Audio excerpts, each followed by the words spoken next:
রাজধানীর হাসপাতালগুলোতে আশঙ্কাজনক হারে বাড়ছে হামে আক্রান্ত শিশুর সংখ্যা। এতে উদ্বেগ উৎকণ্ঠা বাড়ছে অভিভাবকদের মাঝে।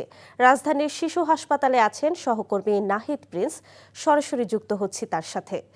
নাহিদ, আজ হাম সংক্রমণ নিয়ে কত রোগী এসেছেন হাসপাতালে এবং চিকিৎসকরা এ বিষয়ে কি বলছেন?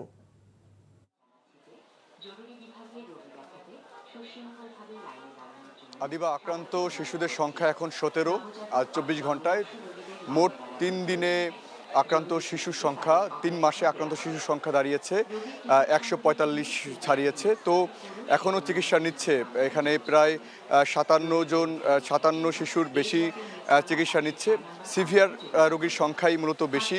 কিছুক্ষণ আগে স্বাস্থ্যমন্ত্রী ব্রিফ করেছেন, তিনি বলেছেন যে যারা আক্রান্ত হচ্ছেন তাদের দ্রুত সারিয়ে ওঠার জন্য যে ডাক্তারদের প্রশিক্ষণ সেটি তারা দিচ্ছেন, কারণ কোভিডের পরপরই সেই টিকা কিন্তু বন্ধ হয়ে যায়। তিনি বলছিলেন 4 বছর তেমন হামের টিকা পায়নি শিশুরা, তাই এই রোগ ছড়িয়ে পড়েছে। তো এই রোগ মোকাবেলায় তারা নানা রকম উদ্যোগ নিয়েছে। আজকে ঢাকা শিশু হাসপাতাল ইনস্টিটিউটের ডাক্তারদের সঙ্গে তারা কথা বলেছেন, সাহস যোগাচ্ছেন যে যেভাবেই হোক এই মোকাবেলায় তারা কি পদক্ষেপ নেবেন সেগুলো নিয়েই মূলত চিন্তা করছেন।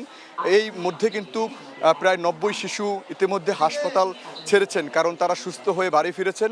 এছাড়া যারা এখানে যারা হাম সন্দেহে যেসব পরিবার এখানে পরীক্ষা নিরীক্ষা করার জন্য আসছেন, তারাও অনেকটাই বলা যায় যে 50% বেশি হাম নয়, এটি কিন্তু পরীক্ষা নিরীক্ষা ধরা পড়ছে। তো যে শিশুর হাম হয়েছে সে শিশু দিয়ে কিন্তু 12 থেকে 14 শিশু আক্রান্ত হতে পারে। তো তারা বলছিলেন যে এই সংক্রামক যেন দ্রুত ছড়াতে না পারে, সেজন্য বাচ্চাদেরকে আইসোলেশনে রাখার ব্যবস্থাও তারা করছেন।